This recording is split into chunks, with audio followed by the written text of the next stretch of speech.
Muy bien, gracias Claudia. Entonces, como hemos dicho, su compañera Daniela Hurtado es la nueva delegada del grupo de farmacología terapéutica del grupo B.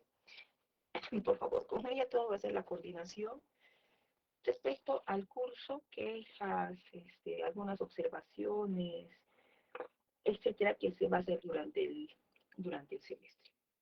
Bueno, ahora como siguiente paso, ya teniendo la delegada, vamos a hacer cómo se va a hacer el curso, cómo se va a calificar. El sílabus y los temas ya lo tienen en su aula virtual, no me voy a detener en eso, pero sí, sobre todo en la calificación, y es la única vez que les voy a decir. Así es que por favor me estén preguntando cuánto corresponde esto, cuánto esto, por qué tengo esta nota, por qué si me he sacado en el examen teórico 17 me ha puesto 15, etcétera. ¿Ya? Entonces, tomen atención y cualquier duda al final de la presentación. ¿Ya? Entonces, el sílabus está ya en el aula virtual, son los temas que ya se han programado para la primera, segunda y tercera unidad. Este, generalmente en lo que me voy a detener más es en esta parte, en la parte de calificación. ¿Ya? Las calificaciones se van a hacer de la siguiente manera. Va a haber un examen parcial, tareas virtuales, ya, por si acaso ya tienen una tarea virtual, las exposiciones, las prácticas, para las prácticas que se van a tomar, les voy a contar qué porcentaje tiene, y los test post-exposición. Acá hay un punto adicional que se les da a aquellos alumnos que participan voluntariamente sobre su calificación final. ¿Qué quiere decir?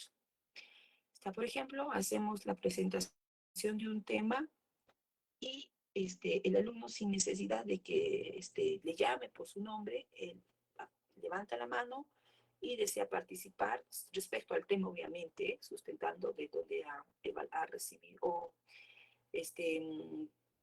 sustentando, por ejemplo, la pregunta de acuerdo a una revisión que él ha hecho, bibliográfica.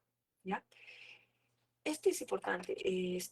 Aquellos alumnos que tienen inasistencias, que está incluso en el reglamento, que dice aquellos pacientes deben tener como mínimo el 80% de asistencias.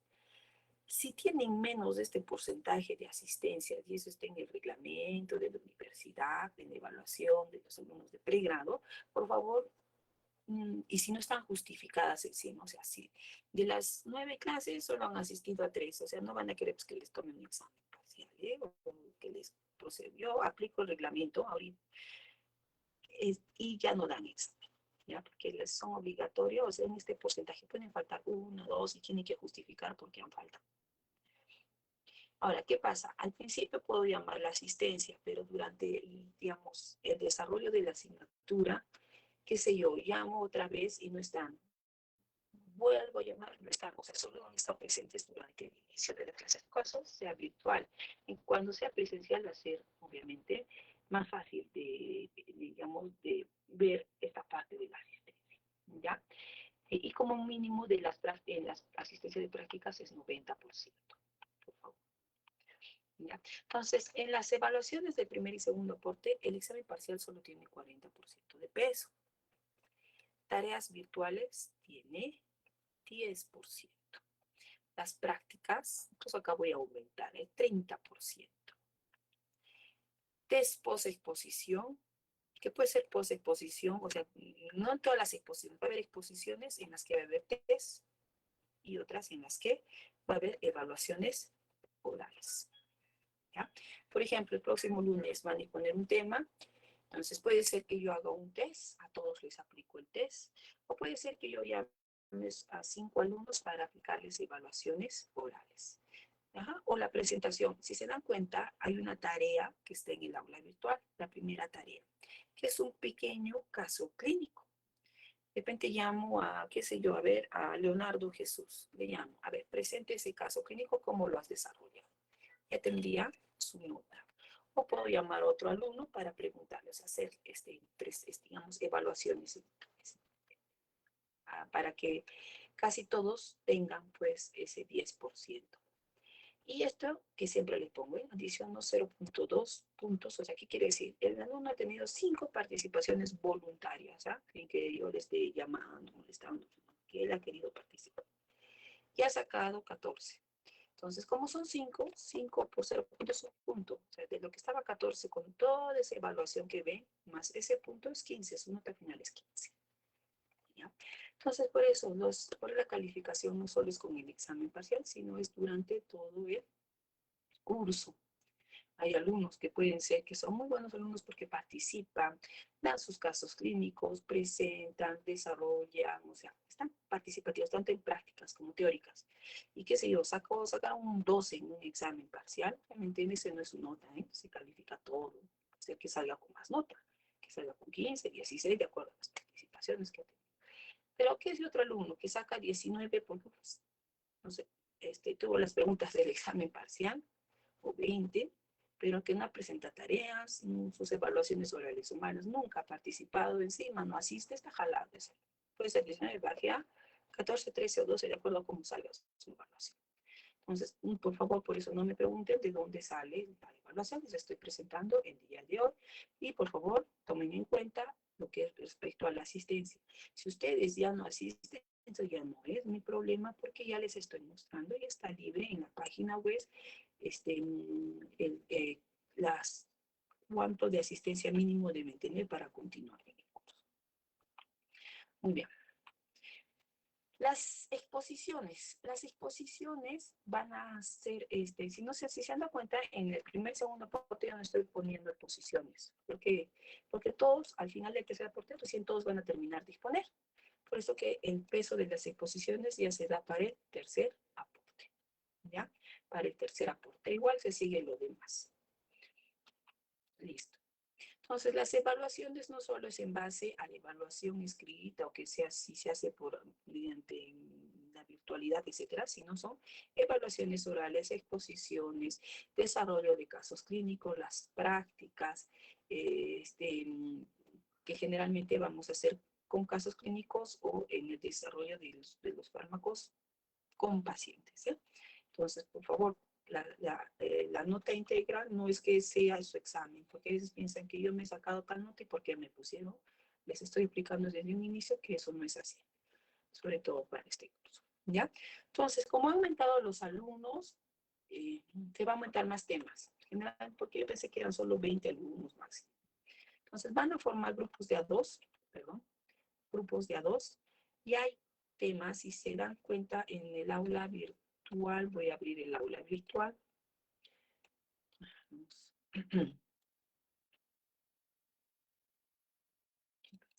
¿Qué pasó? No, es grupo B. En el aula virtual, activar edición, en la parte de recursos adicionales, ya están los temas de exposición del primer aporte. ¿Ya? El primer tema que se expone el siguiente lunes es toxicidad sistémica por anestésicos locales. En la exposición, no sé qué alumnos, Daniela ya les va a repartir, que como le estamos viendo, creo que son 26, 27 alumnos. Por lo menos ya deben tener 1, 2, 3, 4, o sea, 8 alumnos ya deben tener sus temas de exposición. Hasta que se defina cuántos alumnos son. Si son más alumnos, tengo que aumentar más temas de exposición, obviamente. ¿Ya? ¿Cómo se califica esta exposición? También en su aula virtual, vamos a ir atrás, acá. En el aula virtual, acá dice rúbrica de exposición grupal y de prácticas. Bueno, de prácticas, dependiendo cómo va a ser las prácticas. En la rúbrica de exposición, ahí dice síntesis de tema y comprensión. Obviamente lo que ustedes han entendido, han hecho un buen resumen, han organizado sus tiempos, muestran dominio. También esta cosa es importante, que casi ninguno, pocos grupos lo aplican. ¿Ya? O sea, acá puede ser que yo le ponga 4 puntos, ¿no? Pero el alumno se han expuesto, están exponiendo, pero solo hablan ellos. ¿Qué dice en el segundo ítem? Dice, interacción constante con sus compañeros. Por ejemplo, están hablando de toxicidad sistémica, pueden estar haciendo preguntas, preguntas, respuestas, o pedir que sus compañeros participen voluntariamente. Si no hacen nada de esto, tienen 0. Entonces, su nota va a ser en base a 16. Entonces, por más que hayan puesto genial, con videos, con todo, si no hacen participar a sus compañeros, su nota va a ser máximo 16, es que es excelente la exposición. Uso de apoyos didácticos, después de que pongan videos, gráficos, casos clínicos, etcétera, qué sé yo. Ahí le pongo 4 puntos. Trabajo en equipo. A la vista, dices, ¿qué tal? Por ejemplo, está exponiendo a su compañero y no sé qué sé, a ver, si es por el mail, se les fue el internet, el otro compañero tiene que entrar para continuar, no esperar a que se recupere la conexión, sobre todo cuando esté en virtual. Cuando es presencial, de repente algo se le está olvidando o algo quiere aclarar, puedo aclarar a lo que mi compañero puede pasar, cómo están trabajando en equipo.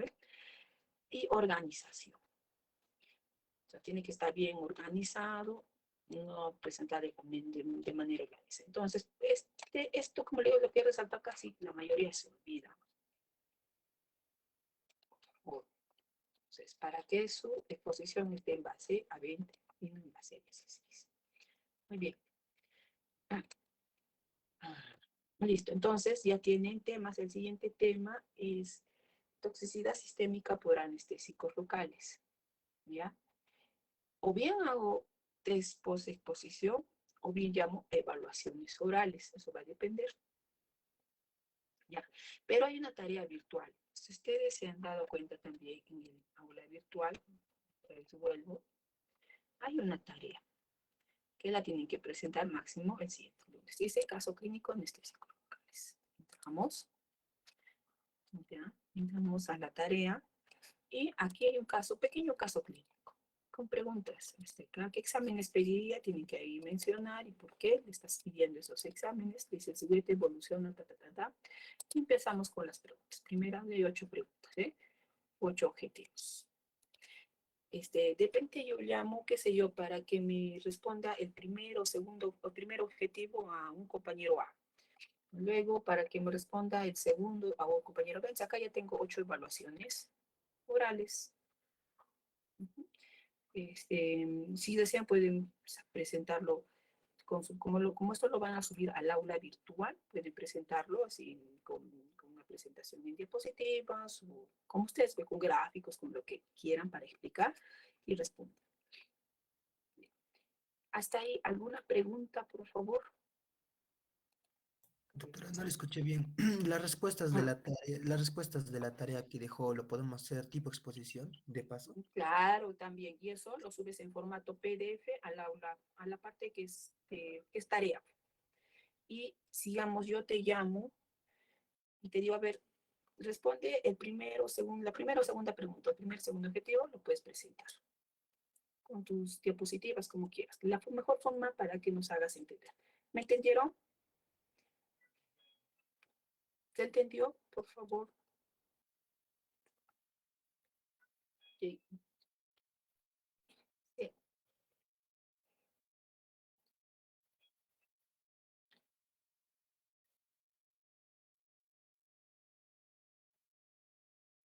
Claro, o sea, yo hago, por ejemplo, hoy día voy a empezar con el tema de anestésicos locales.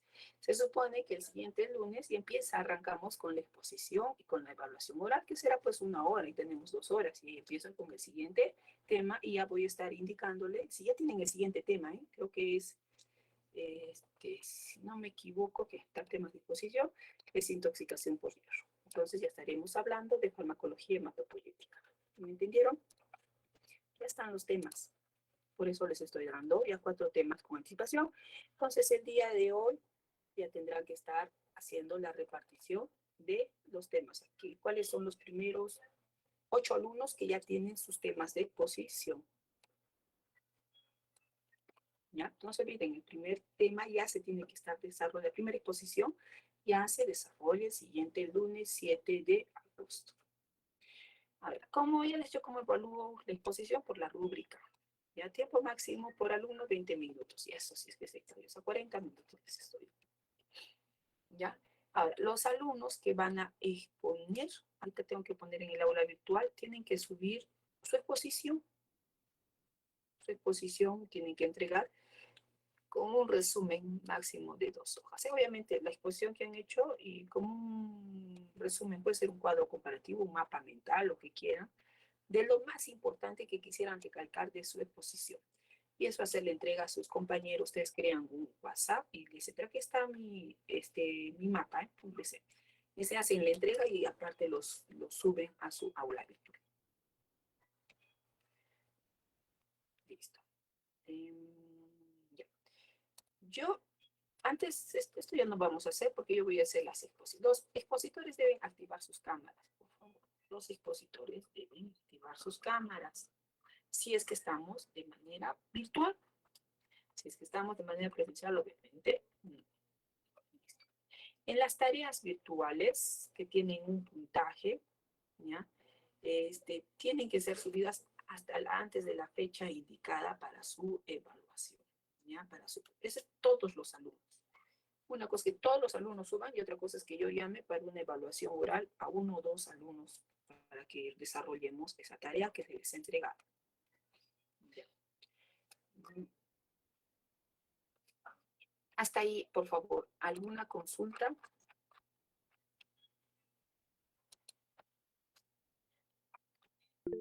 Cerrar acá. ¿Alguna consulta, chicos? Carmen, Daniela. Doctora, disculpe una pregunta. Nos está Sí, indicando que para el próximo lunes ya un grupo debe tener su exposición lista, ¿verdad? O dos exacto. grupos. Van a empezar. Son 3 horas. Creo que 2 ya, 2 grupos, por favor. Es que como son 3 horas, vamos a ver cómo va, ¿eh? Pero el primer grupo sí o sí responde. El primer grupo sí o sí responde. Está bien, doctora. Ya por eso ya les he adelantado 4 temas. Hasta que no sepa la cantidad real de alumnos, tengo que saber para poder aumentar los temas de exposición. Muy bien. Y otra cosa, como les estaba diciendo, esos 0.2 puntos adicionales que les voy a ir aumentando.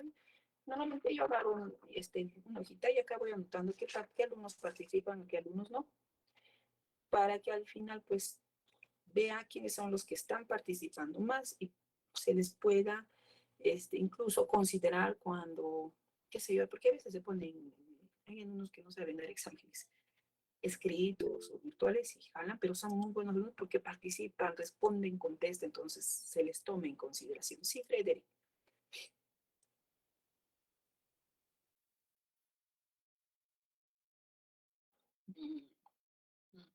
Ya. En su, en el sílabus están las bibliografías que pueden usar. Obviamente, ustedes tienen la básica, tiene accesibilidad también a diferentes sistemas virtuales como el Up2Day, que pueden ahí revisar sobre todo algunas enfermedades, porque lo que vamos a hacer es farmacología aplicada. No tanto nos vamos a enfocar solo en el fármaco, sino en cómo aplicarlo en diferentes enfermedades. Por ejemplo, cuando hablemos de hipertensión, vamos a enfocarla digamos, como una enfermedad, cómo es y qué fármacos y cuáles, y ahí vamos a revisar las guías y las recomendaciones. Obviamente, ahí eso no está pues en el Goodman, ¿no? No está la recomendación, tal, no. O sea, eso tendrán que revisarlo y bajar para ver cuáles son las recomendaciones y los fármacos de primera línea para, para el tipo de paciente, obviamente qué criterio y qué fármaco usar y cuándo no usar en cierto paciente. Igualito, cuando hablemos de manejo farmacológico de la diabetes, igualito vamos a agarrar guías. En el manejo del asma, vamos a agarrar guías para poder correlacionar. Acá va a ser, digamos, en la parte teórica va a ser un alcance, en la parte práctica vamos a tener que desarrollarlo más. No sé si me han entendido. Frederick, ¿entendiste? ¿Aló? Ya está. Muy bien. Entonces, ¿qué hora es? Son las 6:43. Vamos a empezar con el primer tema. Antes de empezar con el primer tema, ¿tienen alguna pregunta, duda, murmuración, queja, no sé, algo más? Una consulta, Doctora, Daniela. Sí, sí. A ver, tú hazme primero la pregunta y yo quiero consultarte algo. Tú que estás con tus compañeros constantemente. Doctora, disculpe, ya que van a ser 3 horas, ¿podría ser factible que a la 1 y media más o menos tengamos 5 minutos para poder recrearnos un poco? Claro, sí, porque es aburrido hacer 3 horas seguidas. Algo para que distraen, tomen un café, agua, no sé. No se preocupen. Ah, Está bien, doctora. ya, lo que quería consultarles, las rotaciones de los otros grupos, ¿cómo están haciendo? Y de los otras, de las otras asignaturas, de semiología, medicina, ¿cómo están haciendo? Daniela. Doctora, ya que hoy es el primer día, todavía estamos coordinando. Nos dijeron que esta primera semana en la mayoría de los cursos va a ser virtual. Ya la próxima, poco a poco, vamos a ir a presencial. Ya. No, sobre todo para la parte de prácticas para ir organizándonos.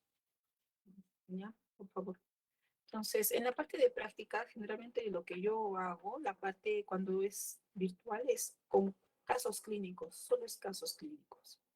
Y ustedes tienen que saber cuándo aplicar y de si ver el fármaco, si le corresponde o no le corresponde y si es beneficioso o no en ese paciente o qué otro manejo no farmacológico, farmacológico también daría. Entonces, igual, si se viene a ver pacientes, también vamos a ver pacientes y sobre todo en la parte de prácticas vamos a hablar de guías. Tienen que descargarse las guías de las principales patologías crónicas que tenemos. Muy bien, entonces vamos a empezar por anestésicos. Con los anestésicos locales, ¿eh? Como dice su nombre, locales. Entonces hay una anestesia local de una parte del cuerpo que queremos, digamos, anestesiar, vale redundar. Muy bien. Entonces, generalmente que a veces solo queremos anestesiar esta zona, la piel, ¿eh? O queremos anestesiar un nervio principal, etcétera. Pero hay que tener cuidado con la función de vasos, porque si no, podemos proceder a una complicación. Entonces, vamos a empezar con pequeñas preguntas.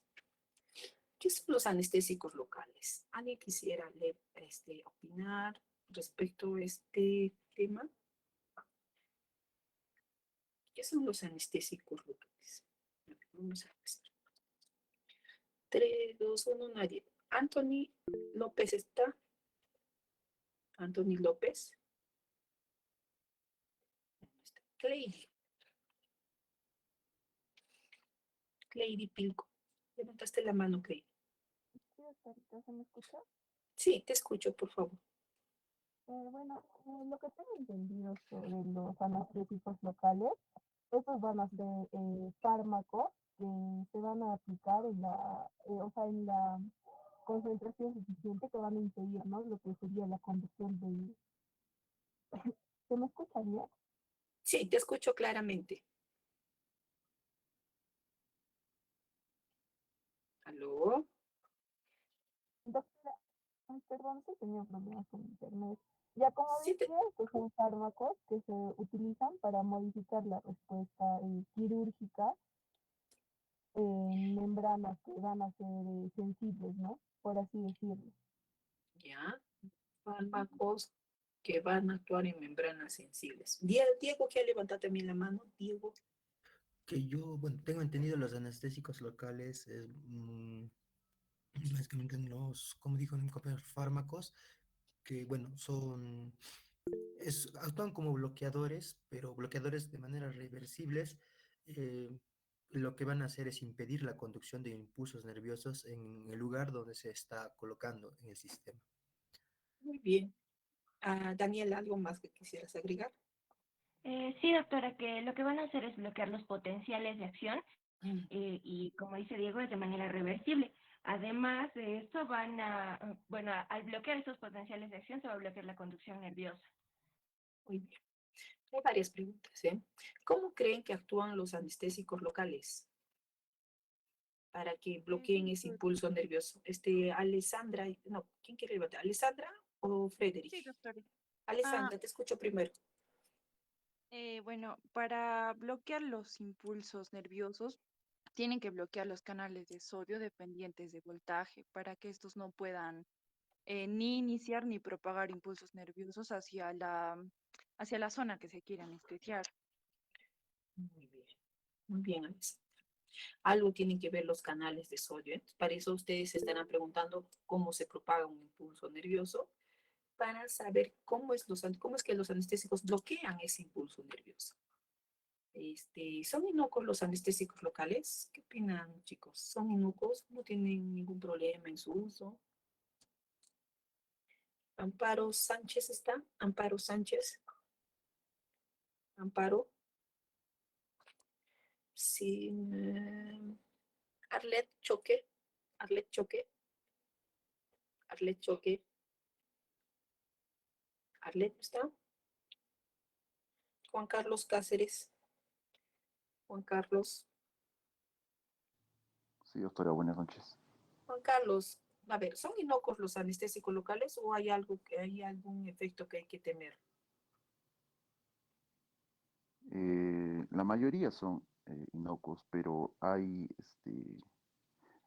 fármacos, por ejemplo, que son usados durante el embarazo, entonces ya dejarían de ser inocuos, doctora. Que Hablando en podrían, bueno, general. traer consecuencias, ¿no? Ya, eso vamos a ver durante el desarrollo. ¿Se acuerdan que les era como primer tema toxicidad sistémica por anestésicos locales? Entonces, ¿qué pasa en esa toxicidad? O sea, los anestésicos locales, si es que su acción es local, no tendría por qué causar estrés. Pero si es que nosotros hacemos como en el gráfico y, digamos, metemos esta sustancia dentro de un vaso sanguíneo, que no es el fin, porque el fin es anestesiar un nervio, o una raíz nerviosa, pero no que sea sistémica, podemos tener una toxicidad sistémica que puede ser mortal. ¿Ya? Entonces, sí puede tener reacciones que pueden ser potencialmente mortales. ¿Ya? Siguiente pregunta. ¿Hay algún beneficio de asociar un vasoconstrictor a los anestésicos locales? ¿Hay algún beneficio de asociar? ¿O no habrá? ¿O no importa? Nicole Salas. Nicole Salas está. Nicole Salas. Nicole. ¿No está Nicole?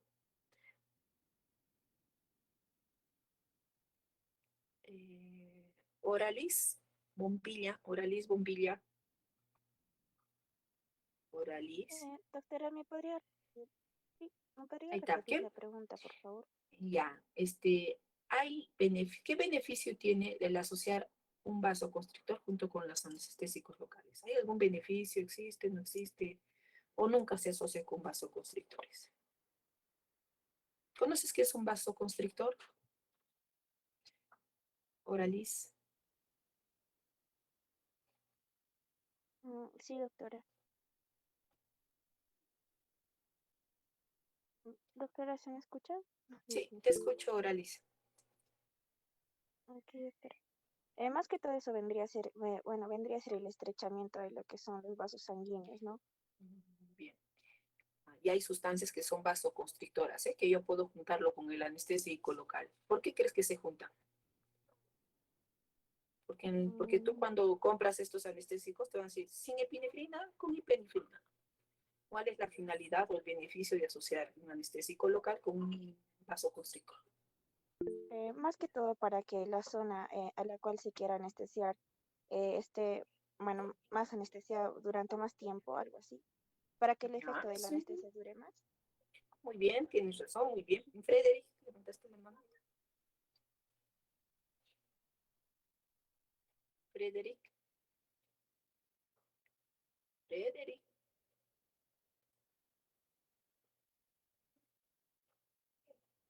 Ya, Diego, ¿algo más que quisieras agregar?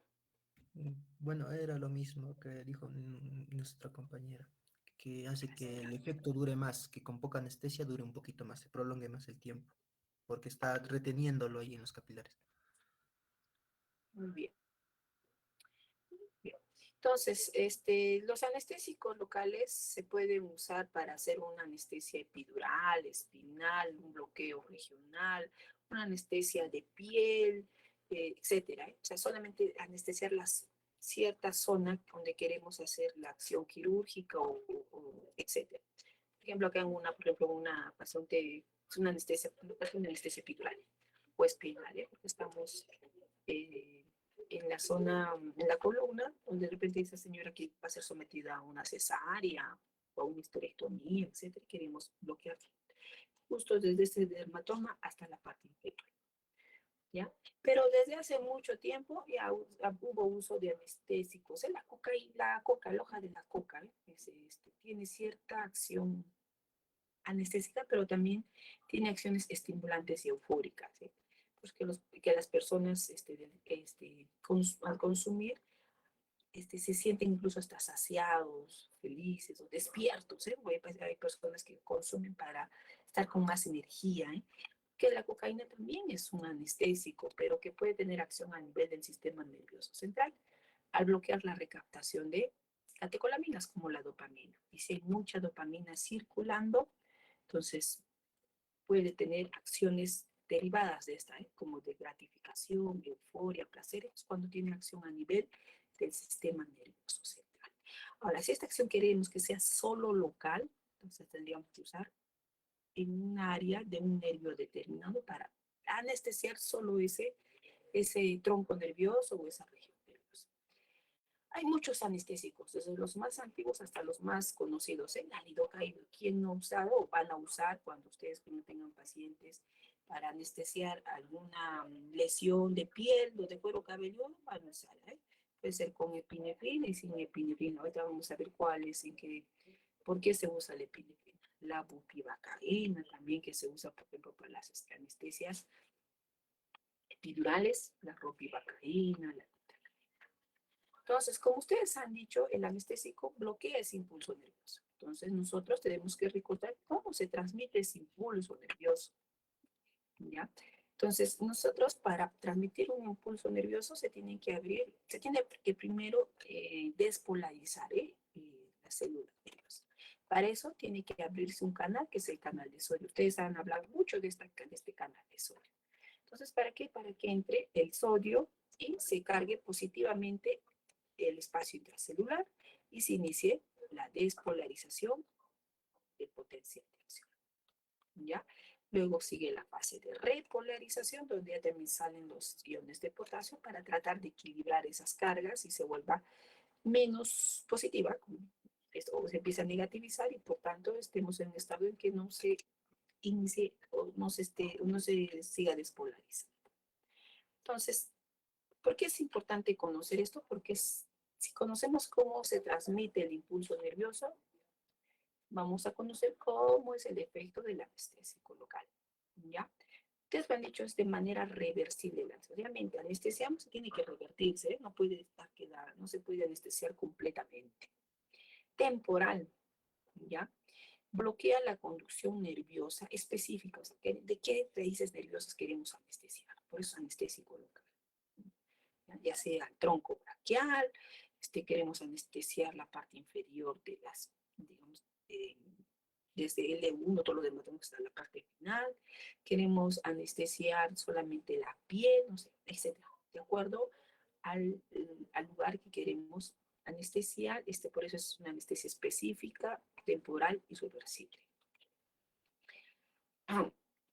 Hemos dicho bloquea los canales de sodio, voltaje o dependientes, ¿eh? Pero ¿cómo los bloquea? LA es anestésico local. Para que un anestésico local actúe, no es que lo bloquea de frente. Las características del anestésico local físico-químicas es que la gran mayoría pueden ser más o menos liposolubles. ¿Por qué es importante esta característica físico-química? Porque el anestésico local para actuar tiene que atravesar la membrana plasmática, o sea, tiene que tener una característica de liposolubilidad, ¿ya? De liposolubilidad. Para eso tiene que estar en su forma no ionizada, o sea, no unida, no ionizada para atravesar. Recién dentro del espacio intracelular es que se vuelve a su forma ionizada y así recién bloquea por dentro al canal de sodio, ¿ya? Por tanto, hay anestésicos más liposolubles que otros. Por tanto, aquellos anestésicos más liposolubles van a atravesar en mayor cantidad por la membrana, van a ser más potentes. Pregunta es, los anestésicos más liposolubles van a tener primero mayor potencia, ¿ya? Mayor potencia porque van a estar atravesando más fácilmente las membranas. Es una característica y bueno, obviamente vamos a ver el inicio de acción, ¿eh? Va a ser incluso más prolongado, más, y va a iniciar y va a ser incluso más duradero el efecto anestésico. ¿Ya? Entonces, es lo mismo es esto, ¿eh? El anestésico tiene que primero atravesar la membrana y recién aquí, una vez atravesada, recién se vuelve a su forma ionizada y bloquea por dentro al canal de sodio voltaje dependiente. ¿Ya? Vamos a ver el videíto que lo tienen también en el aula virtual. Aquí está. Y lo pueden ustedes reproducir en su aula virtual. Yo les voy a ir explicando. Acá, por ejemplo, se está infiltrando el anestésico local. Para poder actuar tiene que atravesar la membrana plasmática recién en el espacio intracelular.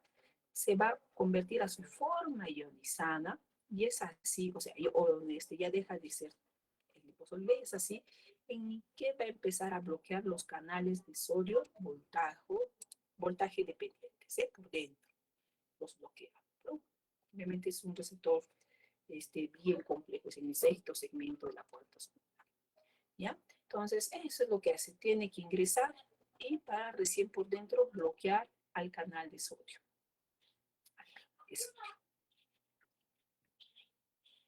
Aquel anestésico que es más liposoluble, o sea, va a entrar mayor cantidad y por tanto va a haber mayor potencia o efecto del anestésico, ¿vale?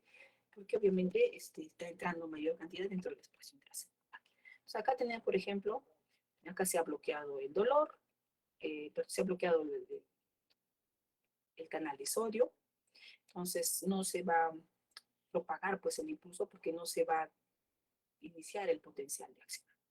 No va a entrar el sodio, por tanto no se va a cargar positivamente el intracelular y no se va a generar ese potencial de acción, por tanto se bloquea la transmisión del impulso nervioso porque muchos canales de sodio voltaje dependientes han sido bloqueados. El rojito es, digamos, el impulso nervioso, inicialmente se empieza a transmitir, pero esto no se va a ir transmitiendo porque van a encontrar varios canales de sodio bloqueados, ¿ya? Entonces, el efecto del anestésico local es mantener a los canales de sodio en su estado cerrado o inactivo. De esa forma es como actúa el anestésico local para que no se transmite o no se transmita el impulso nervioso. Así actúan los anestésicos locales. Lo pueden ver en el aula virtual, lo tienen para poder ver. Bien.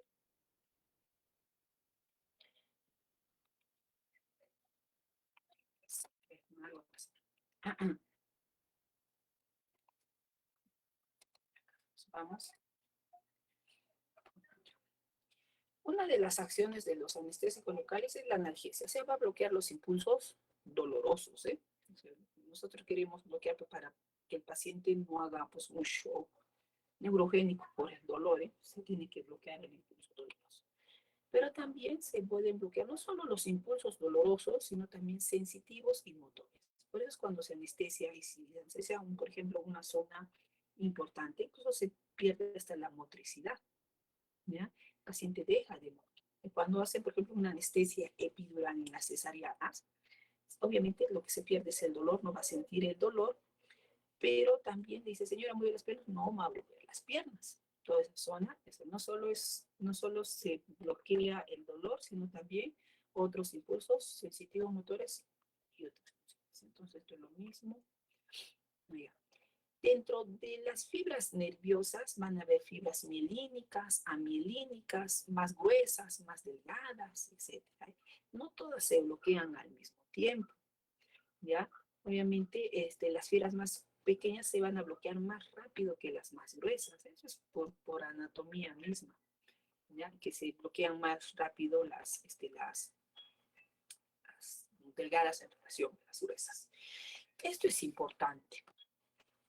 Cuando nosotros queremos anestesiar, no es que yo anestesio, lo primero que va a desaparecer es Entonces, el reflejo es simpático, ¿eh? Y en relación al impulso nervioso, la primera sensación que desaparece es el dolor. Por eso es que si queremos evaluar si está siendo efectivo el anestésico, ¿qué hacemos? Empezamos a pinchar, ¿eh? Siente, siente, siente, siente en la zona y lo que primero no siento. Entonces ya hemos bloqueado el impulso del dolor. En segundo punto, la temperatura, ¿ya? Calor y frío. Tercero, la propiocepción. En cuarto, el tacto y presión y al final la parte motora. ¿Por qué? Porque eso depende del grosor primero, como les estaba diciendo, mira, los más gruesos se bloquean al final y de la cantidad de mielina, ¿ya? Entonces ese es el orden de bloqueo. ¿Qué fibras se bloquean más rápido y qué fibras se bloquean al final? ¿Ya? Al final.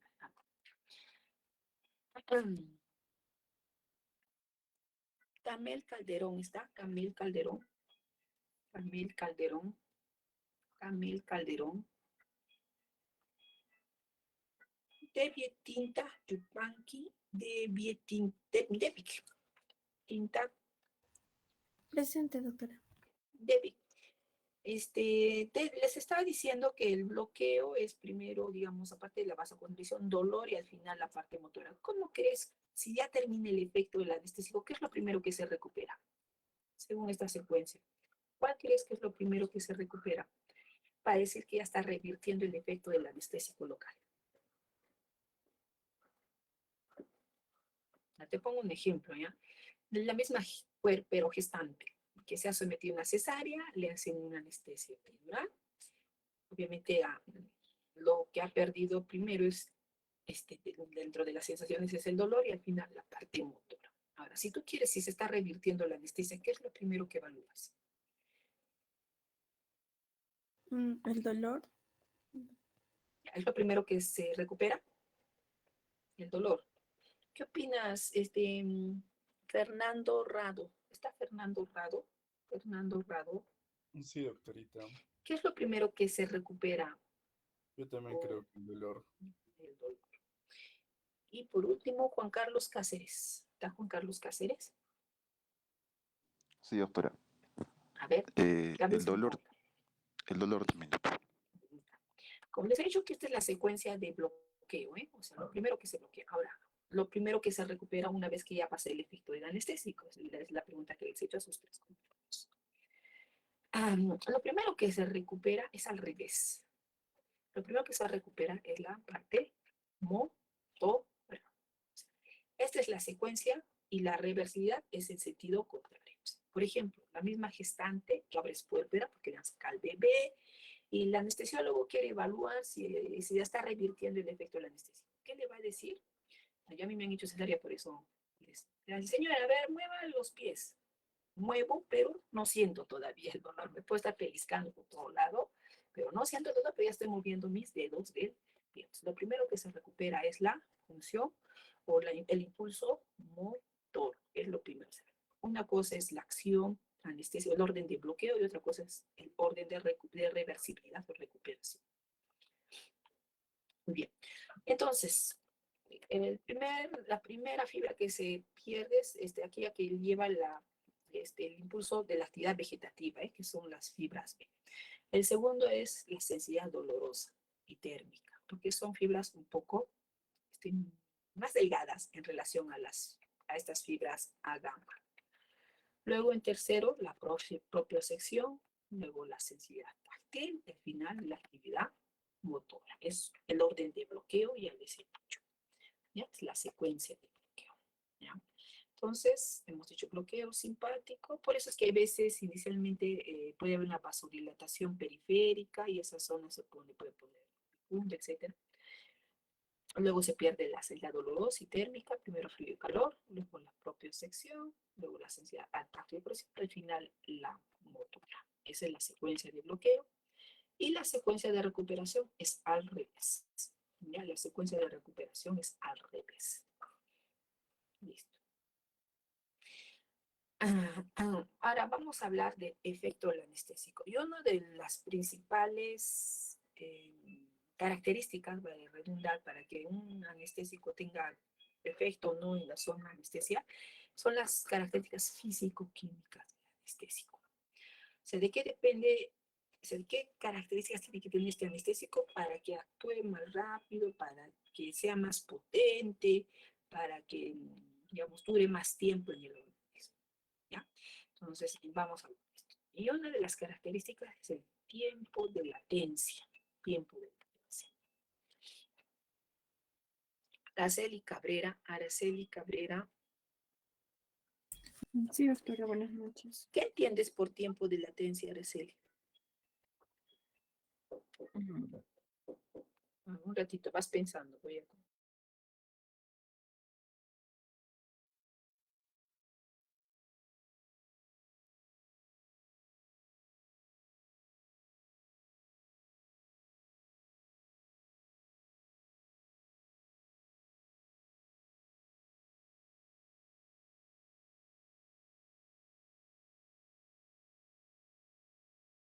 Muy bien.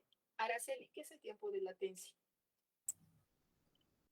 Bueno, doctora, el tiempo de latencia vendría a ser, ¿no? No solamente en cuanto a los analgésicos, sino a cualquier otro fármaco, si se podría decir, vendría a ser, ¿no?, el tiempo que va a demorar en que este fármaco vaya a actuar o a generar los efectos que se quieren conseguir. Muy bien, Araceli. Entonces, el tiempo en que va a demorar en iniciar su acción, ¿eh? Entonces, hay fármacos, hablando de anestésicos, que van a demorar más en iniciar su acción y otros que van a demorar, van a actuar más rápido, se van a demorar menos en iniciar su acción, ¿ya? Entonces, y eso depende, pues, de esta característica que es el pK, ¿ya? El pK. Aquellos anestésicos cuyo pK está más cerca al pH fisiológico, su tiempo de latencia es más bajo, o sea, van a iniciar más rápido su acción. Aquellos anestésicos cuyo pK está más alejado del pH fisiológico van a demorar más en actuar, o sea, su tiempo de latencia va a ser más largo. ¿Ya? ¿Por qué? Porque eso va a depender de que esté más en su forma no ionizada o ionizada. Si está más cerca del pH fisiológico, va a estar en forma no ionizada o liposoluble. Entonces, de hecho, si está liposoluble, va a entrar pues, más rápido el anestésico a la célula y va a bloquear.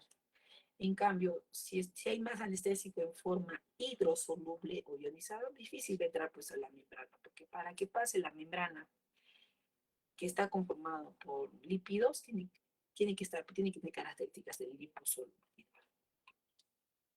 ¿Ya? Entonces no se olviden, el anestésico entra en su forma liposoluble. ¿Ya? Si hay mucho anestésico que está en forma liposoluble, va a actuar, su tiempo de latencia va a ser más corto, no va a actuar más. Listo. Entonces, la liposolubilidad va a determinar la potencia y duración de acción. ¿Ya? Repito, aquellos anestésicos más liposolubles van a ser más potentes. Ya, pK determina el tiempo de latencia, como hemos visto. Ahora, la unión a proteínas plasmáticas. Aquellos anestésicos que, digamos, están unidos en mayor proporción a las proteínas, va a haber menos anestésico libre, por tanto, va a ser menos la duración de acción. Y aquí vemos, ¿eh? Por ejemplo, la bupivacaína, que es un anestésico que es liposoluble. Van a ser uno de los anestésicos, se podría decir, más potentes y que van a durar un poquito más. Mira, dice acá 180 horas, que más o menos son 3 horas, 180 minutos, perdón. 3 horas a 4 horas dura. A diferencia de la lidocaína, tiene su tiempo de latencia corto, pero dura menos.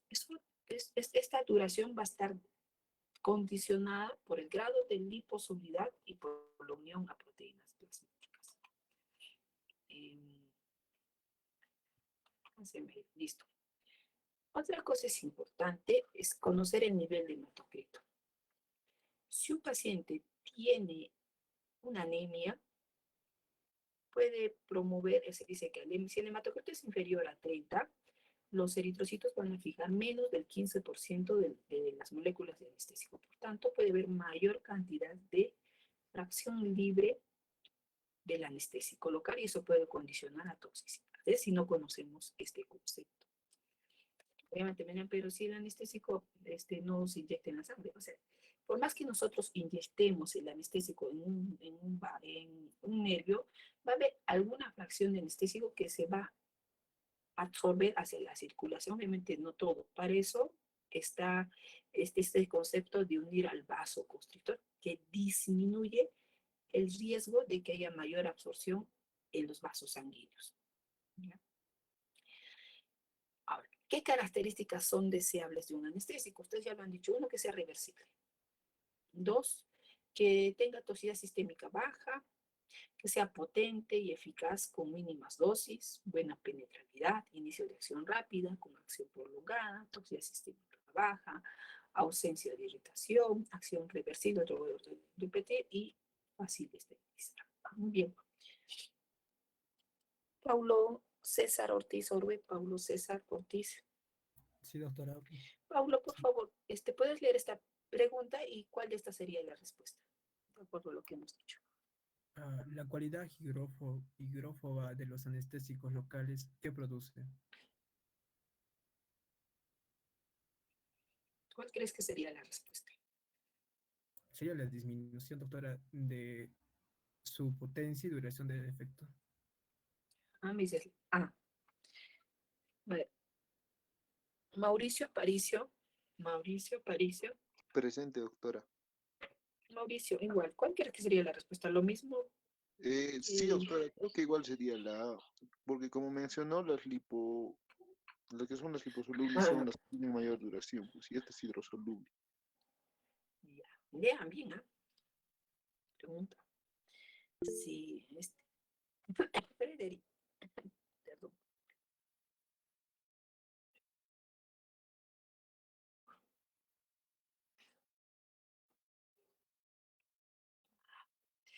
Ajá, acá le he puesto hidrófoba o sinónimo a decir la cualidad de liposolubilidad de los anestésicos, lo mismo es en sinónimo nomás, que producen muchos fármacos más liposolubles, son más potentes, Puede aumentar el efecto, pero también de su duración y también puede haber cierto grado de toxicidad. Por conocer cuáles son los más liposolubles. Obviamente, si yo sé que un anestésico es liposoluble, va a ser más potente, tendré que usar menos dosis para disminuir el riesgo de toxicidad. ¿Ya? Entonces, la potencia es una característica que depende de la liposolubilidad del anestésico, ¿ya? De la liposolubilidad.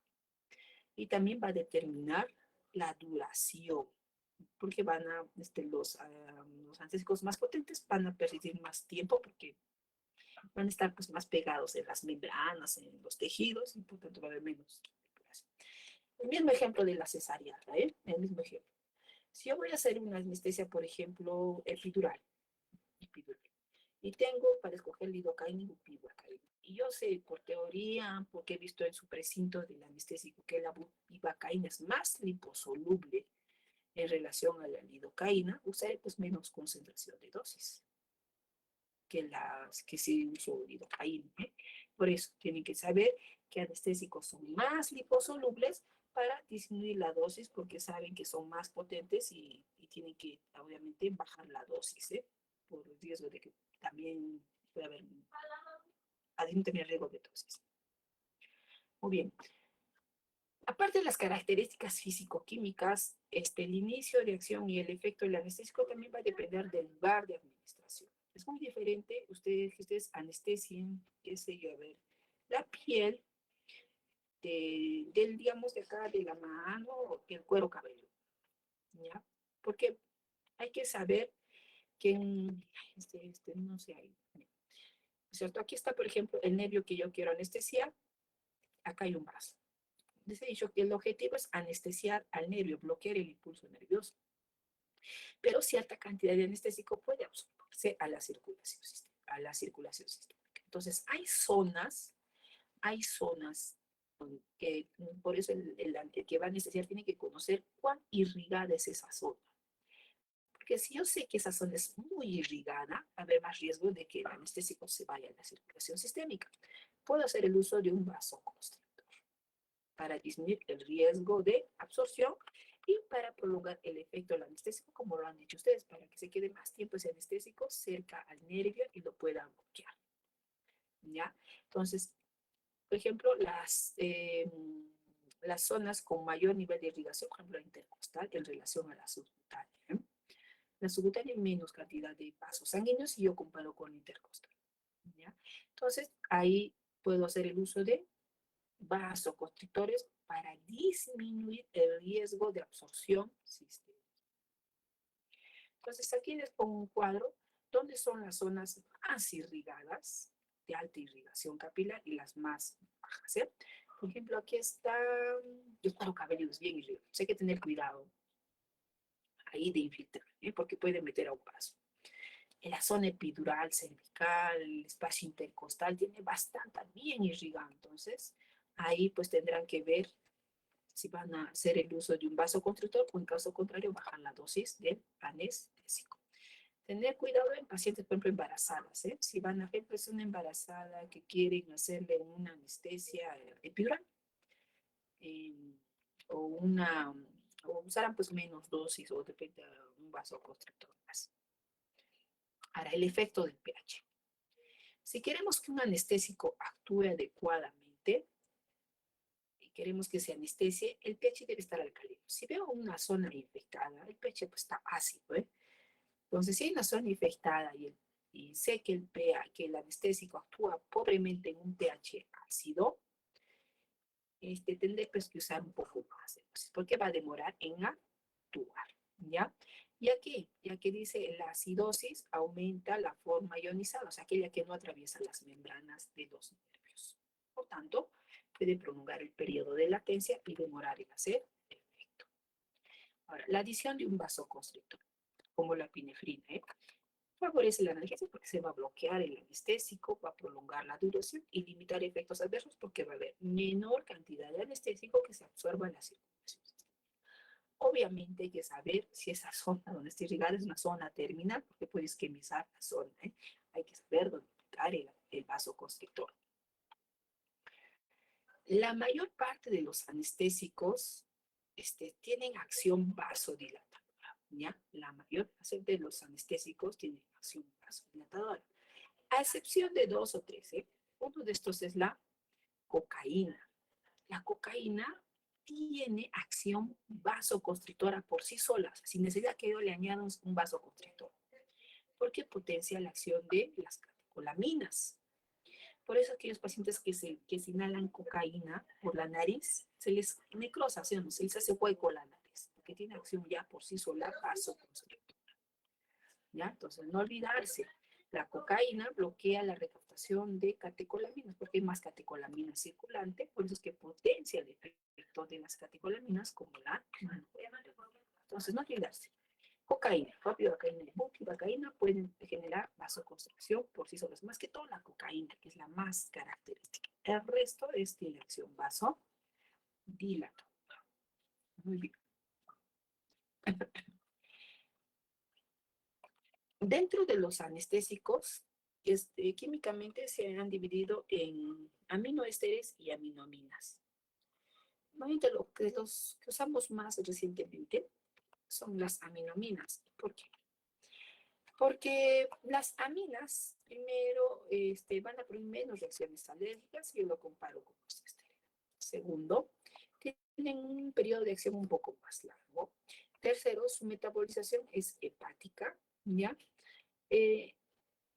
Y hasta lo que hay que tener en cuenta entre una y otra es, por ejemplo, ¿en qué pacientes usarlo? Si yo tengo, por ejemplo, un paciente que tiene un problema hepático, obviamente esos anestésicos tienen que depurarse, tienen que metabolizarse. Hay que tener mucho cuidado, por ejemplo, con aquellos pacientes hepatópatas en cuanto al uso de anestésicos locales tipo aminas, porque yo sé que estos anestésicos se van a metabolizar en el hígado.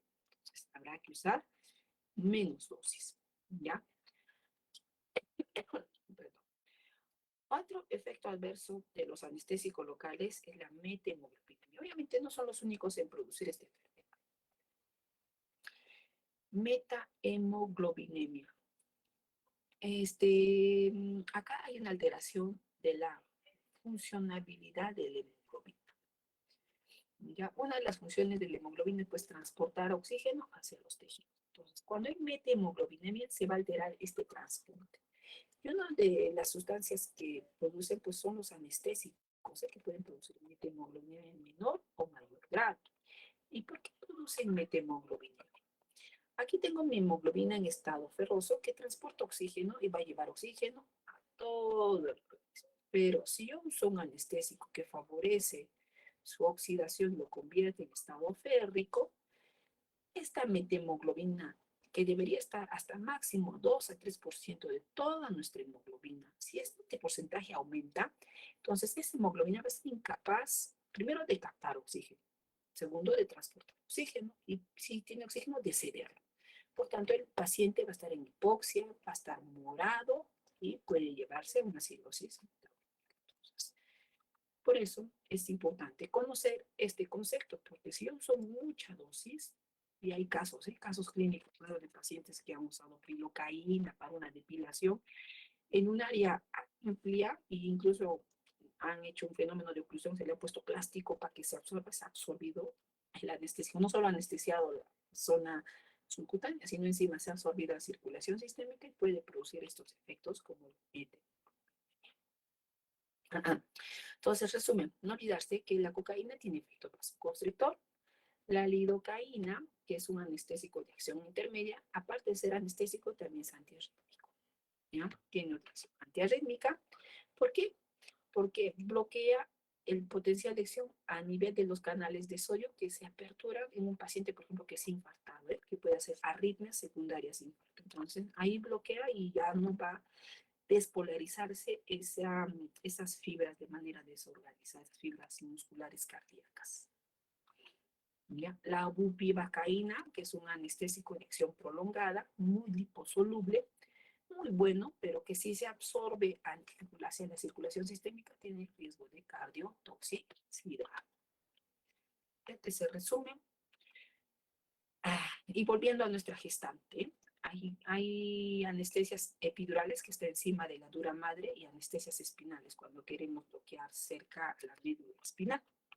¿Ya? Entonces, hay diferencias. Los que van a hacer anestesiólogos, esto tienen que saber, cuándo es una anestesia raquídea de una anestesia epidural, para saber qué cantidad de anestésico van a usar, qué tipo de anestésico deberían usar, si las de acción prolongada o las de acción corta o intermedia. Por ejemplo, acá hay un caso clínico. Por favor, Amparo, ¿está? Amparo Sánchez. Amparo Sánchez. Amparo, está. Sí, Sí, doctora. Amparo, ¿puedes leer, por favor? Que mis gargantas están cerrando. Sí, no se preocupe. A ver, un momento. Ya. Una mujer de 67 años está programada para una artroplastía total en rodilla electiva. ¿Qué agentes anestésicos locales serían más apropiados si se administrara anestesia quirúrgica utilizando una técnica espinal o epidural? ¿Y qué complicaciones potenciales podrían surgir de su uso? ¿Qué anestésicos serían los más apropiados para proporcionar analgesia posoperatoria a través de un catéter? Les estaba diciendo, y acá le van a hacer una artroplastia, o sea, ponerles, ir a la rodilla, de repente ponerle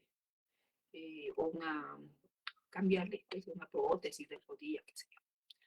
Ya, necesitamos anestesiar toda la parte inferior, porque quieren hacer ya sea una anestesia espinal o una anestesia epidural, o sea, ir hasta la médula espinal o encima de la médula, cualquiera de estas cosas.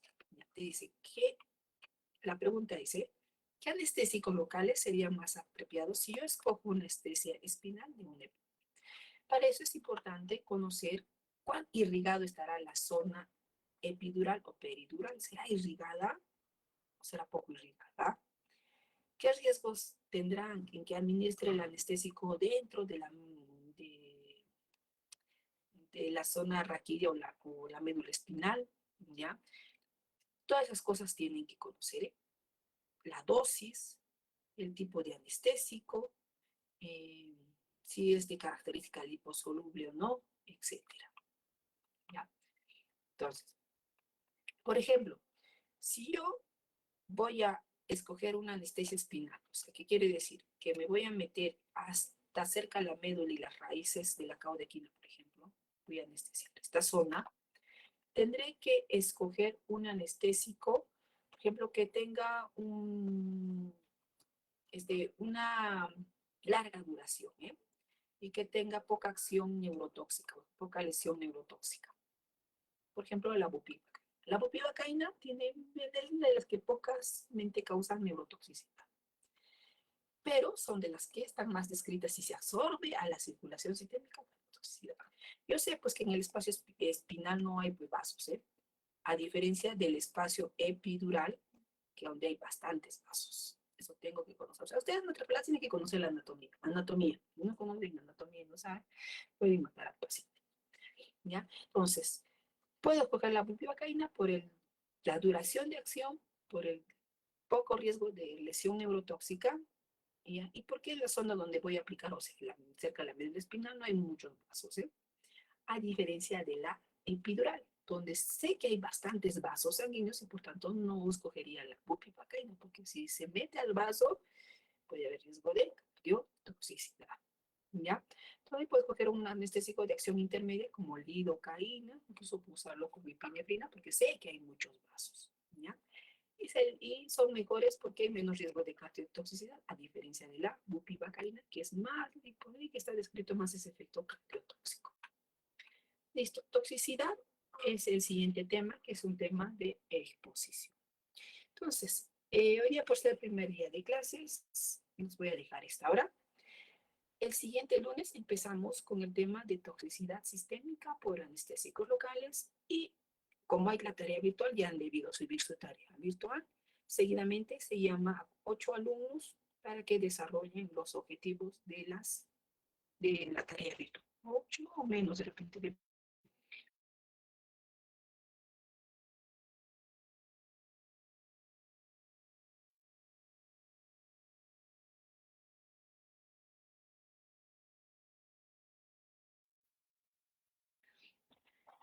Daniela, ¿alguna consulta? Tú que eres la delegada, ahora tú eres la voz de todo tu grupo.